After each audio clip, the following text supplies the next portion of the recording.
Did you know that more than 90% of you are not subscribed? Let's fix that. Those are rookie numbers. We're back with another review of a interesting anime. This one is one that's had my attention for a while, just mainly off of the title and just a little bit of what I've seen of it just based on pictures and plot synopsis. This series, of course, being Gungrave. Now, just off of that title, I was like, oh, okay, this seems like a weird sort of edgy, maybe just 14, and this is deep kind of series. And upon watching just the first episode, I was like, okay, I'm right.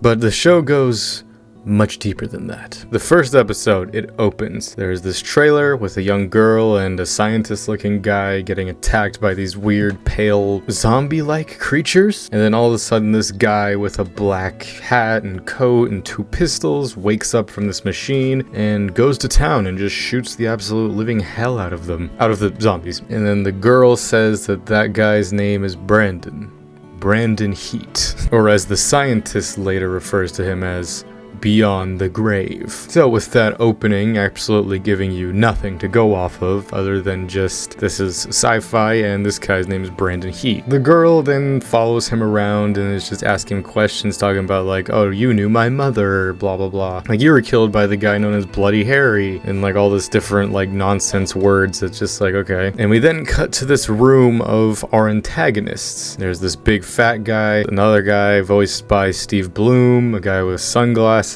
another guy with gray hair and orange sunglasses, and then an older gentleman sitting at the head of the table. That person, of course, being Harry McDowell, Bloody Harry. And he receives word that this Brandon Heat is still alive. Now, this is important because it's revealed in this story that Harry, 13 years prior to that first episode, killed Brandon Heat. So we have that first episode, and then episode 2 onward for a while is sort of just an extended prologue, or just the explanation of how we get from point A 13 years prior to point B being that first episode. Of course, I was thinking that's just like, oh, this backstory thing is gonna be like maybe a couple episodes and we'll jump back to the present. It's like, no, I think from about episodes 2 to 17, 18, I think, is the entire backstory between Brandon Heat and Harry McDowell. Going from how they're young kids, just, you know, growing up in the slums, you know, West Side Story type story, getting in gang fights, doing odd jobs, to then how Harry McDowell grows his empire, you know, joining the crime syndicate Millennium, and how he slowly climbs the ladder of that syndicate, and also Brandon, who grows alongside him as a hitman. For a show titled Gungrave, I was not expecting it to be such a deep, rich character story. Or maybe not necessarily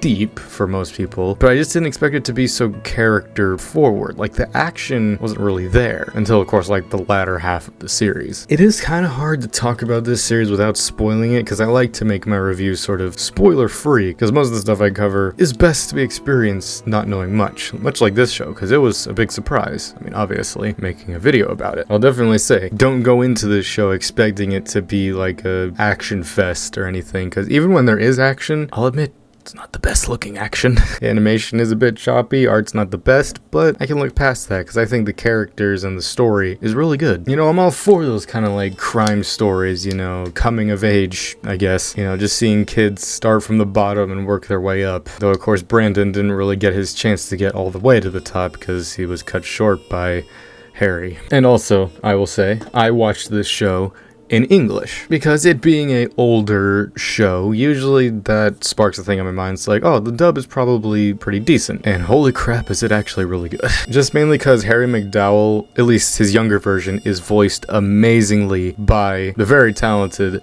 Tony Oliver. I know him as Cuchulainn Lancer from Fate in the dub of that. Such an underrated voice actor. I love him in everything he does, but I do also know that Gungrave is based off like a video game. I haven't dabbled into it. I only know that because I did research after watching the show. But if I were to peg the vibe of Gungrave, it is very similar to shows like Hellsing, Trigun, even Code Geass in some respects, and of course like Baccano and all those different kind of like crime organized shows. It's got the character similarities similarities to Trigun, and also the kind of horror undead vibe of Hellsing, with also the corrupt organization side of Hellsing. Just, I don't know, is it a thing with certain animes like this? Because it's like, with Brandon Heat, Alucard, and even in Trigun, there's always two pistols, one that's black and one that's white.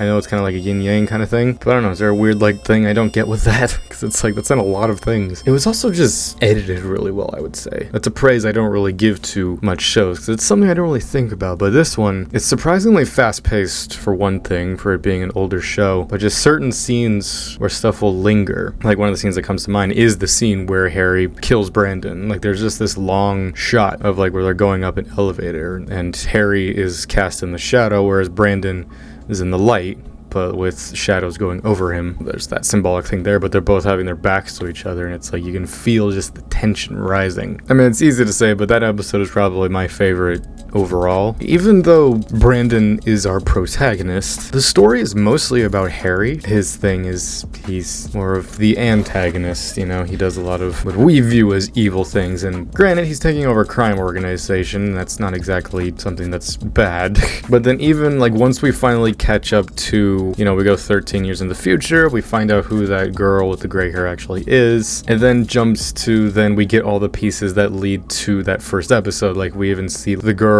and the old man in the trailer, and they're driving and they're getting chased by the ogre things, and I was thinking, it's just like, oh, this is literally going right up to that point. Like the only gripe I'll give is then like the next episode pretty much is, at least the first half of it, is entirely the first episode, but I get why they did it that way. It's because it's meant to look like, but now you can see it with context, and like certain characters doing certain things, it's like you get why. And it's like, even though I'm not all much for recapping or re-showing stuff we've already seen, in this instance I give it a pass. And also just mainly because it wasn't just the entire episode again, it was only like half the episode. I will definitely say though, I think that the quote-unquote flashback stuff, you know, everything showing Harry and Brandon, them growing up and getting to the places they are, I'd say that's where the show shines the most, because it feels more of like a grounded, just like crime syndicate show, but then it introduced the supernatural aspect of it, sci-fi I guess, because like it introduced the concept of necrolization, which is in this world bringing people back to life and more or less making them into zombies. And later the technology evolves to where like even people who are still alive, they can have their bodies upgraded and turned into superiors. Like even the way this show plays out, it's like it plays out like a video game, because you get towards the last couple episodes and it pretty much is, it's just Brandon wiping out all of Harry's just lieutenants, I guess. But it is kind of sad because like all those lieutenants and just people are characters that we see along the way. We see their backstories, we see how they got and grew with Harry and stuck with him the whole way, and even Brandon. But like even when we get to when Brandon fights them and kills them, they do the whole superior thing, their bodies transform. It's like it doesn't feel like he's fighting them anymore, which I get is kind of the point. While you do feel sad, you feel like he's defeating a monster more than defeating the character. I'm just glad at least, because I was expecting them to do the same thing with Harry at the end, but they didn't. And the way that Harry and Brandon ultimately, how that story ends, I think was a perfect way to end this kind of story. And ultimately, even though the last like 10-ish episodes are just Brandon going on a revenge fest, I don't really like that as much. It's like I like a good revenge story, but I don't know, a lot of stuff happened really quickly, and it's like these characters that have been built up over the course of the show, they just sort of turn into monsters and die. Sort of just becomes a sci-fi mess by the end. I much liked the more grounded, just crime syndicate, like seeing these two characters and other characters just grow as stuff changed. I liked that a lot more. And I kind of wished I could see a version of this story in which there isn't the whole necrolization undead aspect of it. Like maybe you could have it that Harry still shoots Brandon and he thinks he's dead, but Brandon survives and then comes back for revenge. Because really when you look at it, if you take the whole necrolization thing, obviously other than Brandon actually dying and coming back to life, you know, beyond the grave, if you take the whole necrolization and like the zombie thing out of the story, it doesn't really change much. I'm sure they pitched like, hey, it's this cool like crime story, but I'm sure somebody was like, nah, that's not enough. Throw in some sci-fi stuff and they were like, all right, now it's good. Felt like it could have done without it. The characters were good enough as is. Even so, it didn't ruin it that much for me. Again, the way the last episode goes, I would also say is probably tied for my favorite episode as well. You know, it's one of those episodes where, you know, Brandon and Harry finally confront each other. It's like, wow, look how far we've come. old friend. Again, I won't spoil too much. I feel like I've spoiled a lot, but like, you know, it's a 26 episode show, but I still feel like it goes pretty fast. Yeah, I don't know how the game is. I haven't really looked too much into the video game or anything else, but I imagine it follows this similar format, except I doubt that you probably get as much backstory as you do. I'm sure it's more of just you control Brandon as he's killing things. I don't know, I might delve into it at some point. Maybe I'll play it on the channel. I probably won't. I should stop saying that. Overall, I would definitely recommend Gungrave, especially just like early on, since you know how the story ends and you know certain things about certain characters. You're sort of just waiting for that point when the axe drops. You're just seeing Harry slowly just take over everything in this crime syndicate. You're just waiting for that point where he snaps. And when that point comes, it's pretty satisfying. I mean, it's sad, obviously, because you feel bad for Brandon. But at the same time, it's something where it's just like, that was, again, sad, but at the same time, kind of really cool. You know, it's the Chekhov's gun, you know, the gun on the mantle kind of thing. It's like, you see it, you know what's gonna happen. You somehow just don't expect it when it does happen. Overall, what would I rate the Gungrave anime? I would say it's definitely not a 10 out of 10. I think it's a solid 8.5 out of 10. The animation is not the best. I would say, like, the editing and the art direction is decent at times. And of course, like, with the whole sci-fi angle of it, the supernatural side, I don't like it that much. Again, I think it could be taken out and still be a really good story. Better, even. This is one of those stories where they say the characters' names a lot. Like, take a shot every time they say the name Harry McDowell or Brandon Heat. You won't survive past episode 10. But it's names that I'm probably gonna remember forever, as well as just how they say beyond the grave. I mean, also, it's just like certain characters are like built up throughout the course of the story, and then their deaths are sort of just abrupt by the end. But I don't know, there's still enough in this show that I definitely would recommend, especially if you're into, you know, crime, thrillers, just like fun character stories. Again, I definitely hold it in that same sort of vein as like Trigun and Hellsing, Code Geass. I definitely think it's worth a watch, or a read,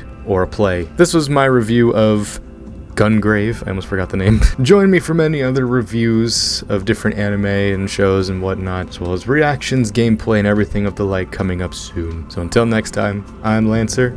Thanks for watching.